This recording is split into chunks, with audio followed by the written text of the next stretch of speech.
Hi, it's Vias Tarot. Hello, Capricorn placements. This is your reading pagdating sa person on your mind. Okay, so yeah, before tayo mag-start, kung hindi ka pa nakapag-subscribe, please do subscribe and hit the notification bell para lagi po tayo maging updated sa mga mangyayari pa lang. And syempre, kung may tanong pagdating po sa private reading, just message me sa akin pong FB page for more info. Ganun rin po kung may tanong sa mga items. Okay? So, protection from evil eye, love bracelet, granter, and yung ating pang cord cut. Okay? So, yeah, they're all available. Si granter po ay made to order. Okay? So, Capricorn, the person on your mind. Let's see. This is for the month of May. So, who is this person? So, who are they?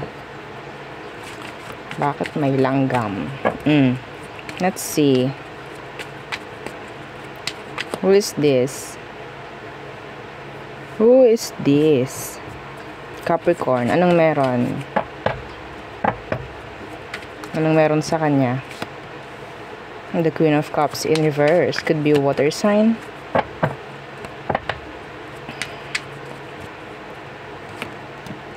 Page of Wands.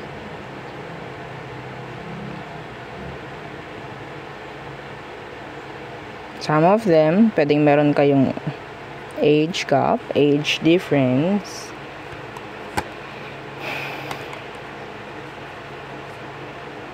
They always need sabihin nating lagi tong may kailangan sa'yo. Okay? Energy or anything, sabihin natin gusto nito na parang kanya ka lang.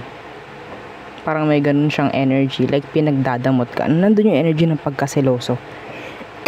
Excuse me. May pagkaseloso or selosa. Okay? May nag-flip. The Three of Swords.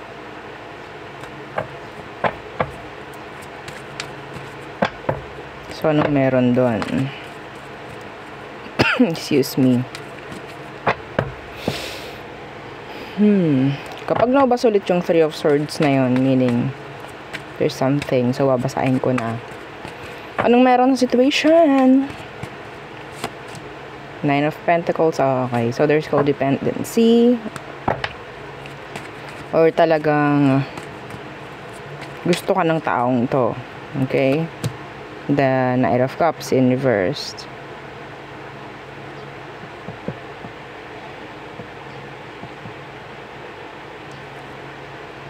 Eight of Swords. Seven of Cups. Hindi ko alam kung sino dito yung parang mayroon ditong nakukulangan.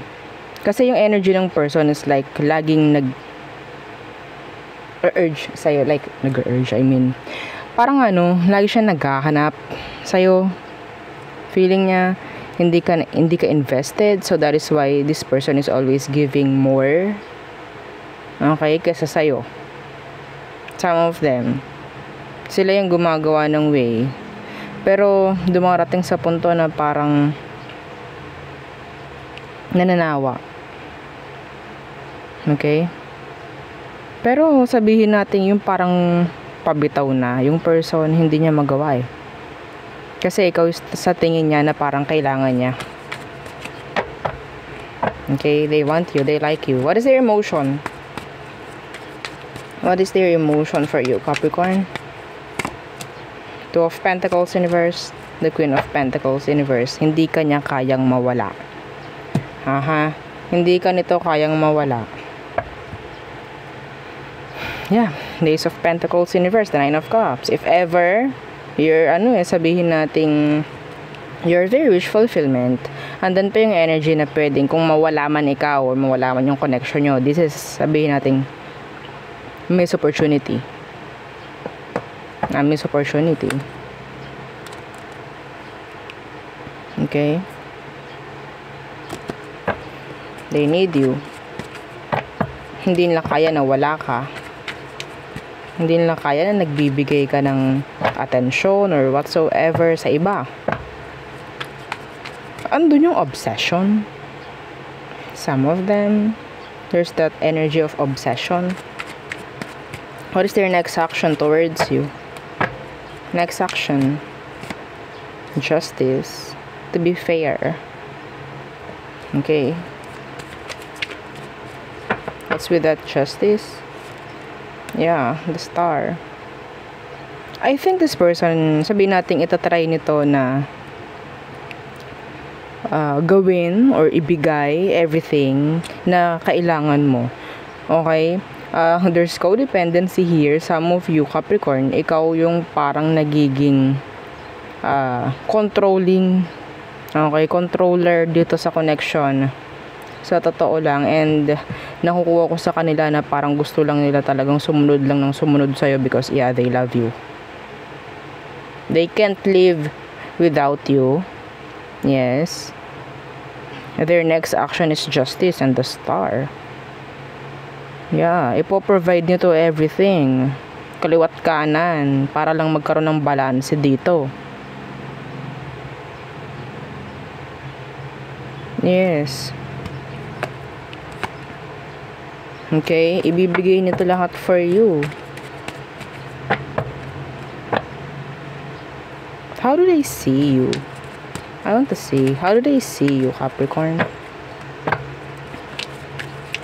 How do this person sees Capricorn? The Six of Swords in reverse. And, kaya pala, Death in reverse. Pwedeng nararamdaman ng taong to na sabi nating anytime, no, anytime pwede kang dumisisyon ng sayo, anytime pwede kang umalis sa connection na to. Maybe they see you somebody who is so independent, guarded. Okay, Ten of Wands is here. They see you somebody na pwedeng kaya ko without kung sino man, parang ganon. So, I think, nakakita itong taong to sa'yo, nung sabihin natin, pagkakaroon, if ever, magkakaroon ng stability sa inyong dalawa. They see you as somebody who is like a strong partner. Okay? The sense of strong partnership, it's sabihin natin present. Parang sabihin natin, gustong bumalanse ng taong to. Hindi ko alam kung ano na-provide mo dito. Pwedeng may na-provide ka. Pwedeng kulang ka lang sa oras. Kulang ka lang sa kung ano man, romance. Pero this person, parang sinasabing they're trying na maging balanse sa ibang mga bagay. Okay? Like, mayroon akong mai-provide din sa'yo, Capricorn. Parang ganon. Aha. Yeah, the Ace of Swords in reverse, the Ten of Pentacles. Some of you, ikaw itong may pera. And sila hindi. Sila wala. So, if ever hindi pera yung may provide nila, sabihin natin kung anong kaya nilang may provide, yun ang ibibigay. Okay? Wow. So, what's the outcome? What's the outcome? Some of them, they're younger. They are younger. Outcome/advice for you, Capricorn. Chariot. So, there's this, sabihin nating energy ng upgrade, leveling up. There's this energy of moving forward, actions. Okay, a lot of plans. Six of Wands inversed. Yeah. Alam mo, ang nakikita ko rito kasi, nandun yung word ng motivation. Motivation. So, siguro, ginagawa ka niyang motivation, ginagawa ka niyang somebody na pwedeng gayahin. Okay? Yun nga lang, iwasan dito yung sabihin nating parang may energy ako nakuha na parang may pangmamata. Ha? Kasi ganito ka. Parang ganun eh. Kasi ito lang naman kaya mong gawin. Dapat walang ganun. Kasi sila tinatrain lang bumalanse sa ibang parte, sa ibang aspeto. Okay, gumagawa sila eh. Okay? So yeah, the Sun in reverse, the Page of Cups in reverse. Yeah, they know na andun yung hiya. No? Andun yung hiya ng taong to na kung sakali hindi pa ako ready sa ganitong aspeto, sa ganitong sitwasyon or sa bagay na to, then sa tingin ko makakagawa naman ako ng iba or makakapagbigay naman ako ng iba. Yeah. Nandun yung sabihin nating iniisip ka rin niya. Iniisip niya yung mga pwede mong sabihin. That is why. Okay? This is like tulungan.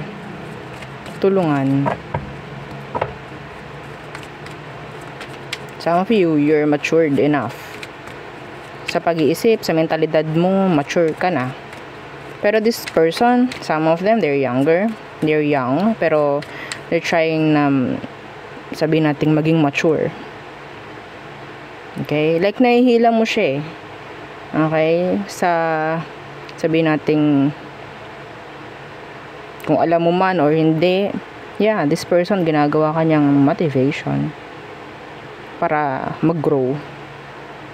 Okay? So, iwasan yung pangungutya if ever, pangmamatay if ever, kung ano man. Okay? Kasi maganda yung nagagawa mo dun sa person. Okay?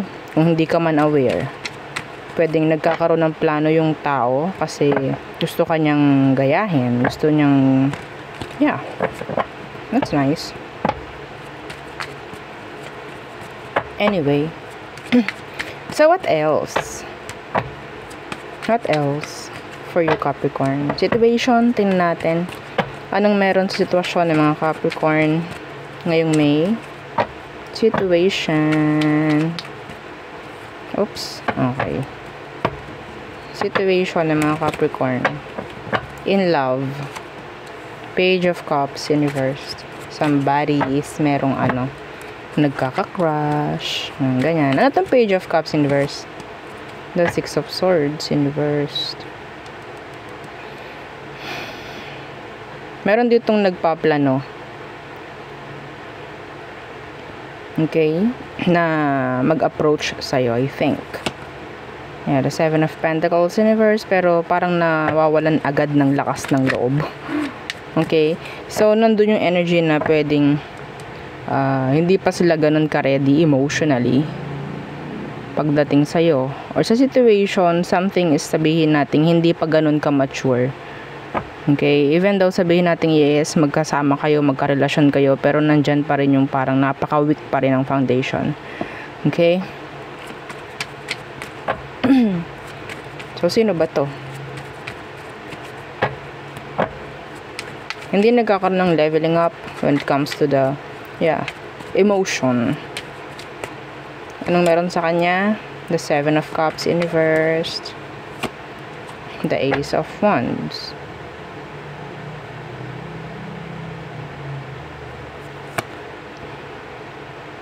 Death in reverse.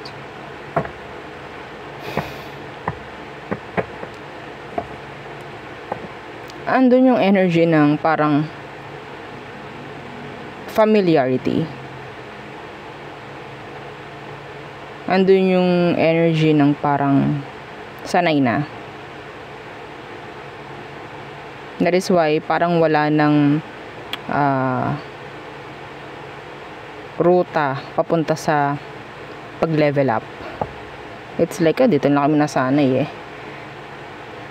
Yes, parang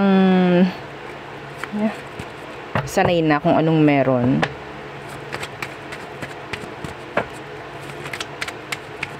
Some of you may chance na nagkaroon ng ilang pagbabalikan. Yeah. Six of Wands universe. Ilang beses ng pagbabalikan. Andyan yung dahil lang sa selos. Okay? Let's see. Wala kasi ako nakikitang energy ng parang nagkakaroon ng next step. Level 2, level 3, level 4. Wala eh. Parang stagnant yung energy dito. Because of maybe nga sa familiarity or sanay na lang na ganun. Okay? So, hindi na nangyayari yung kailangan nating mag-grow dito. Parang ganun. So, let's see what's your emotion for you, Capricorn. The Knight of Wands. Yes. No plans at all. No plans. Knight of Wands universe. And, yeah, the Wheel of Fortune.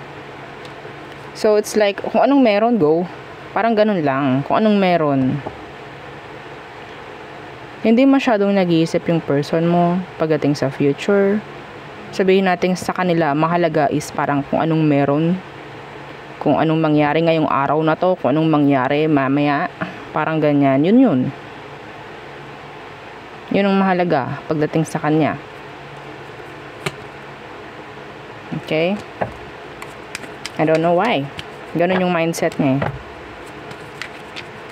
That is why, yun yung isang dahilan siguro kung bakit hindi nagkakaroon ng sabihin nating dapat meron tayong tinitingnan in the future para alam natin kung anong paplanuhin natin. So it's like hindi prepared yung connection na mag-grow.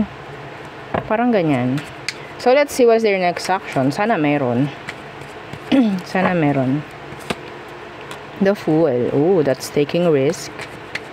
Andyan yung stepping out sa comfort zone. Okay. Yeah, the Ace of Pentacles. Wow, that's nice. This is having a new beginning, sabihin nating facing new challenges maybe. Okay, the Five of Wands. The Four of Cups. They're not ready, I think. Pero sabihin nating dapat matagal nang ginawa tong pagle-level up na to. Puro plano. Sabihin nating okay, sige. Pwedeng magkakausap kayo. Okay, sige, ganito, ganyan. And then wala namang nangyayaring sabihin natin nagiging consistent. Hindi siya consistent. Okay? The Fool, the Ace of Pentacles. Kung makikita mo, dito nakaturo. It's like nakatalikod siya dito. I'm not ready. Hindi ako ready na lumabas sa aking comfort zone. Maganda sana to kung sa tingin ko parang eto ang nauna. Okay? Una to eh. So, ganyan.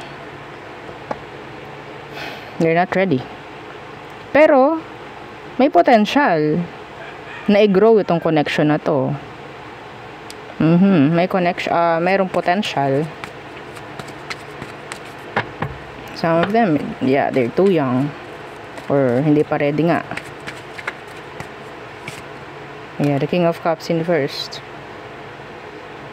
Some of them, emotionally not ready. Emotionally not ready to settle down, maybe. King of Pentacles is here. Some of you, pwedeng same gender kayo.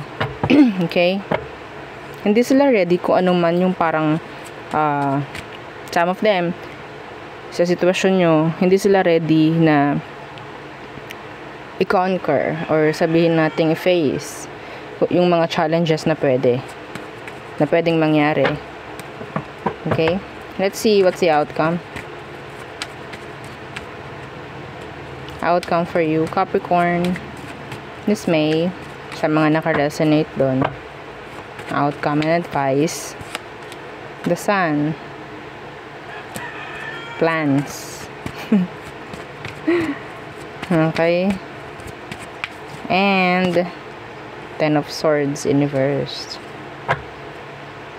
The Emperor in reverse, yeah. I think sa mindset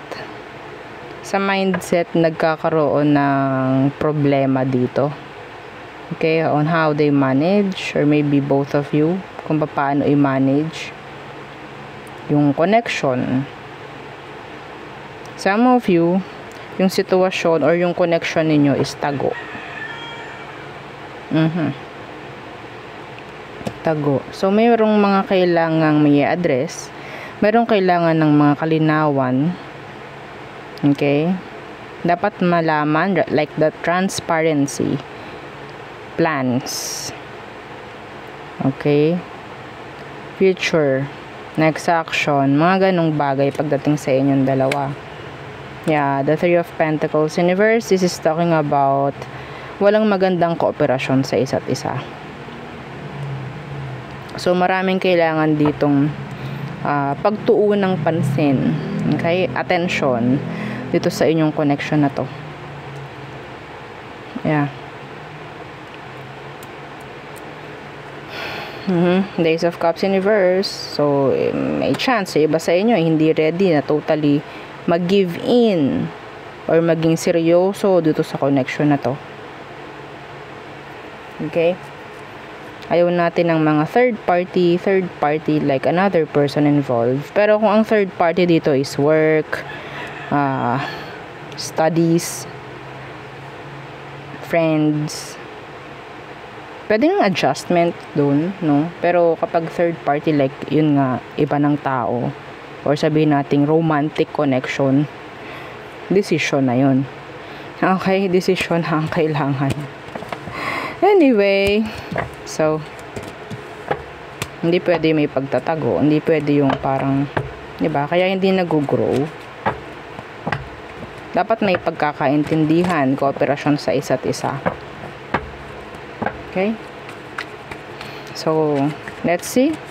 All signs, Aries through Pisces. Aries, they want collaboration, they want cooperation with you, they want to learn from you. Taurus, they love you. Yeah, they're interested. Gemini, they like you. Some of them, yeah, they like you. Cancer, can't move on. Some of them, they want to reach out, they want to take action, pero yeah, some of them talaga is hindi pa rin ready. Leo, their back is turned. Some of them, they're feeling hopeless. Virgo, they want the truth. Oo, they want nothing but the truth. Or maybe ikaw yung may ganun. Ikaw yung ganun pagdating sa kanya. Some of them, may chance na gustong malaman kung ano ba talaga yung emosyon. Okay? Libra, oh, they want relationship with you. Scorpio, they need you. Yeah, hindi nila kayang mag-move forward without you. Sagittarius, they're not ready to settle down. They're not ready to commit. They have commitment issues. Capricorn, there's this, sabihin nating infidelity. Okay, there's this imbalance. Meron ditong parang hindi na magkapareho yung nararamdaman sa isa't isa. Aquarius, they're guarded. Okay, they know what they're doing, mga ganyang bagay. They're in control. Pisces, there's a lot of blockages. Some of them, they will block you, or maybe you'll block this Pisces. So, in general, there's this energy of delays pagdating kay Pisces. They're guarded, I think. So, there. Yun ang aking reading for you. Okay, Capricorn placements. Again, please don't forget to like, share, and subscribe. And follow our FB page. And yung ating second YouTube channel na Love Letter. Thank you. Goodbye.